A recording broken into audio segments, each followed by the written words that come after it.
A major twist in the Michael Vick saga. Federally indicted on charges of dogfighting, he might be urged by the NFL, the Players Association, and the Atlanta Falcons to take a voluntary paid leave of absence that would have him miss the entire 2007 season. With that, we welcome you to NFL Live. Chris Mortensen and Len Pasquarelli broke the story today, and Mort joins us now. Mort, thanks for the time. It seems like a tidy way to keep everybody happy. Vick gets his money, but he's out of the spotlight and away from the team. So what's the biggest hurdle to this becoming a reality? Well, Michael Vick himself might be the biggest hurdle. And this, a paid leave of absence, even though all parties are involved in discussing it, I'm talking about the NFL, the Players Association, the Falcons, a paid leave of absence would have to come from the club. So it's going to have to be a deal between Arthur Blank and Michael Vick. And those are the two components right now that are unclear. One is Arthur Blank's got to buy into it himself. He apparently is considering this option, approaching Michael on this, or other options. What does that mean? Suspension, release, or just simply stand behind him and let him go through the process? The other is Michael Vick. Michael Vick has made it clear, and Joe Horn, his teammate now in Atlanta, has reiterated that as recently as this afternoon. And speaking to Michael, and he says he speaks to Michael every day, Michael Vick wants to play football this year. And I can tell you that as we've now moved on a couple of days here, nobody in the league is comfortable with that scenario, and I've been told that the status quo today won't necessarily be the status quo next Thursday when training camp opens. So when this is all said and done, how realistic is this leave of absence? It's the most reasonable scenario that I've seen. You know, the one reason the union's involved, and my understanding, by the way, is their executive director, Gene Upshaw, has had a discussion with Vick late Thursday, is that for the union to sign on with this, they would want Arthur Blank to guarantee Michael Vick his base salary for 2007, well, that's $6 million, and also have some assurance here that if Vick were acquitted, that he would not be in default of his contract. In other words, give them the ability to go after considerable bonus money already paid if he was acquitted just because he didn't show up for work or didn't play this year. So there's some things need to be ironed out. It's still the scenario that seems most reasonable at this point. I still would not rule out suspension in this particular case. Falcons open camp Thursday, the same day Michael Vick is due in court. Chris Mortensen reporting. A billionaire co-founder of Home Depot, Arthur Blank, inherited Michael Vick from previous ownership when he bought the Falcons in 2002.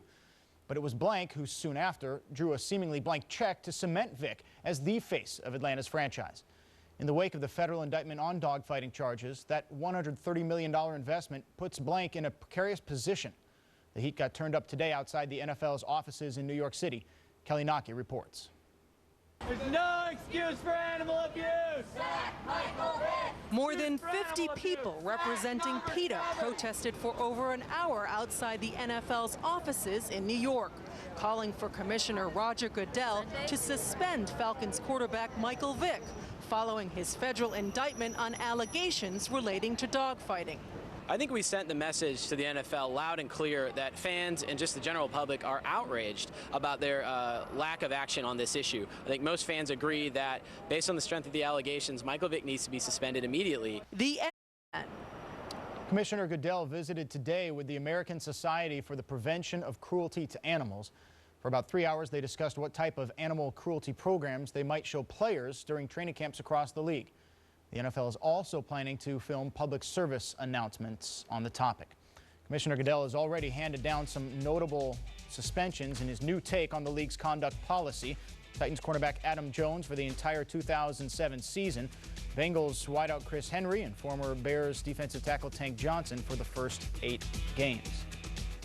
Adam Jones' attorney Manny Aurora joins us now. Manny, you told USA Today they made us a poster boy to set an example. It seems patently unfair. The league responded it's basically because of Jones' multiple run-ins with police and multiple arrests. What is unfair? What is unfair is you're being punished for something where you haven't been found criminally liable at all. And so what they're doing is the exactly right thing to do with Michael Vick. He's been charged, but he hasn't been found guilty of anything, and the commissioner's office came out earlier in the week and said they'll wait for the legal process to play itself out. We somehow didn't get that courtesy on Adam's case. He's been indicted much like everyone else in the situation, yet he got suspended for a year right off the bat. And I mean, I don't understand how anybody could think that that's not patently unfair. Well, he did agree in court to 6 months probation from the disorderly conduct and public intoxication charges, and that is what the league says, is that when something like that is decided, that's when they make a suspension. So how do you respond?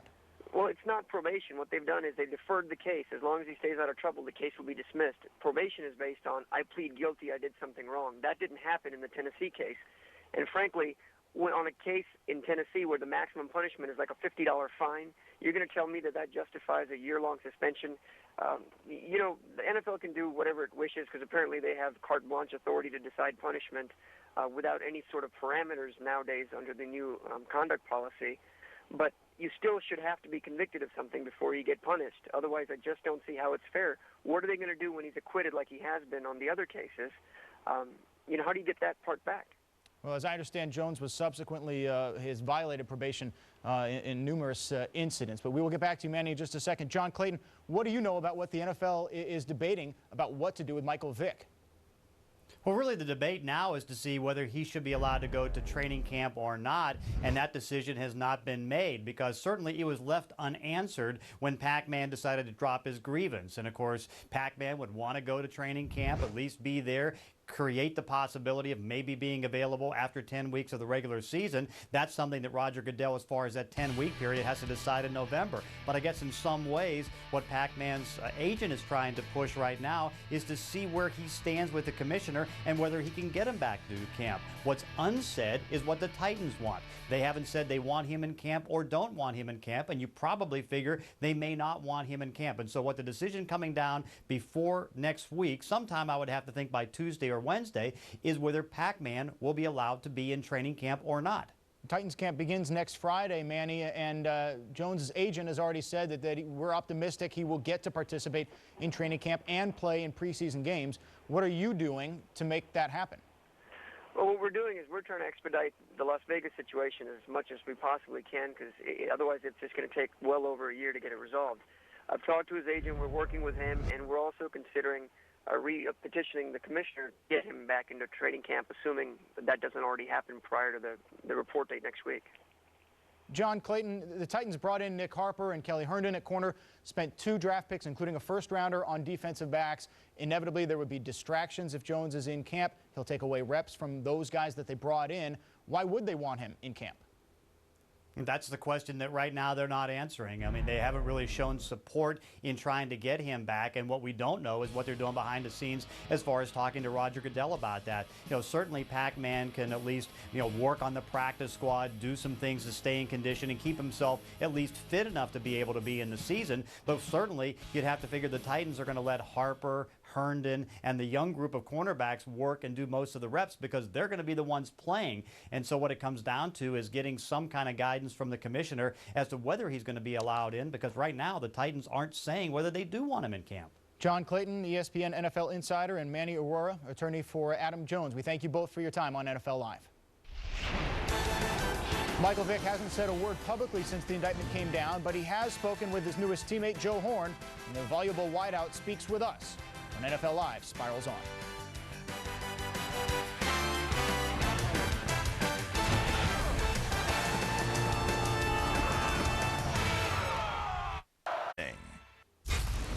In March, the Falcons shored up what was then their biggest problem, a hot potato wide receiver core.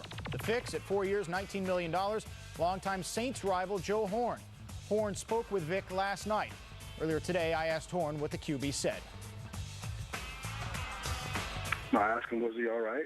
I asked him how was things going, and he's saddened about the events that's happening right now. But I assured him that I had his back. I believe in him, and we'll let the system take its course. And at the end of the day, we'll see if he's guilty or not guilty. Unfortunately, I'm not jumping on the bandwagon with everyone else in the mainstream media. Not everyone, but most people who's already convicted him. I'm not going to jump on that bandwagon. I'm going to jump on the bandwagon of Michael Vick and the fans that care about him, that know he's a great person, and wish and pray for him as much as I can that he can stay around on the football team, because I know in his heart that's what he wants to do. He wants to play football, and he wants to be around his family and his friends to help him get through this. I don't believe that him being away from football and being suspended because everybody else wants him everybody else will feel better in their hearts if Michael Vick was suspended and away from football. But I don't think personally, and from my personal opinion, that it will help Michael Vick. Why? Because I feel like he needs to. I feel like if he's around all the football players, all the guys that believe in him as the captain of that football team, it'll help him. And he's told me that. He's told me that he wants to play football. He wants to come. He wants to come to training camp and go through this. And I told Mike, it's an ordeal that we're going to have to get through, whether you're with us, Mike, or not. We're going to have to get through it. And I personally would like to see him there. The news today was that the NFL, the Players Association, and the team might be on the verge of urging Vick to take a paid leave of absence that would have him sit out the entire 2007 season. What do you think would have to happen for Vick to accept that? I hadn't talked to him today. But hey, from the conversation that I had with him, he wants to play football. He wants to be there, and he wants to play football through all of this. So that's all I can tell you.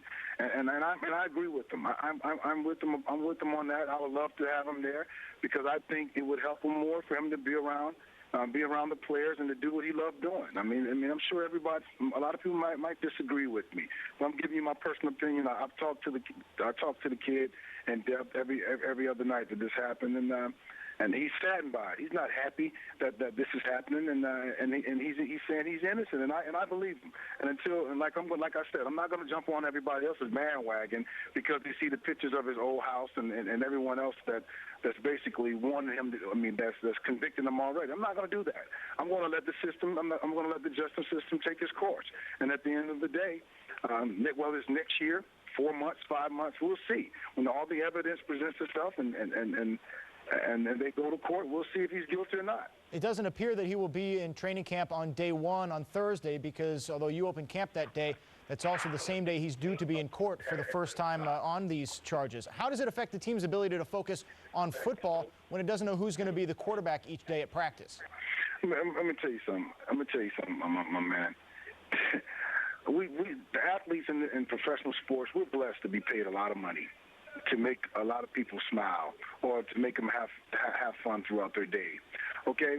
Now, we play in front of 60, 70,000 people sometimes on the road, screaming, yelling, us not being able to hear our calls.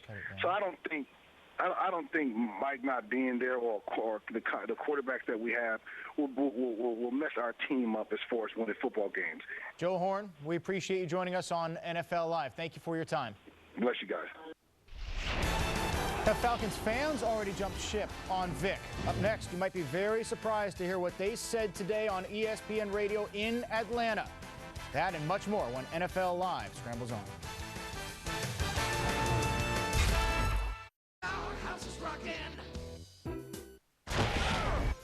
It's David and Goliath in Arena Bowl 21. The San Jose SaberCats playing for their third title in 6 years. Columbus Destroyers, the 6th seed in their conference, in the Arena Bowl for the first time. We got it going on.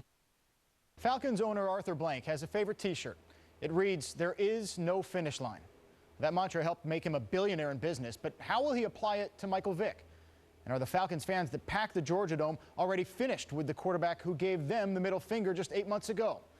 Here's what they were saying Friday on the Buck and Kincaid show on ESPN Radio 680 The Fan in Atlanta. Hey, I'm from Atlanta. There. Just a slice of what the fans were saying in Atlanta. Right now on ESPN.com, Len Pasquarelli says, make no mistake about it, Vick is a marked man and his offseason just became a nightmare.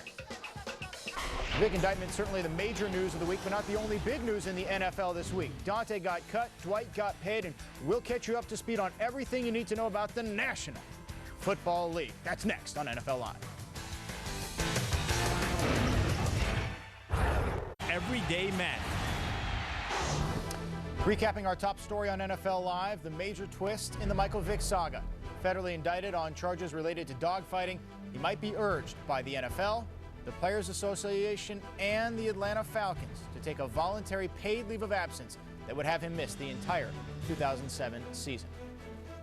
July is typically the slowest month in the NFL. This July might have been the exception to the rule, this past week in particular.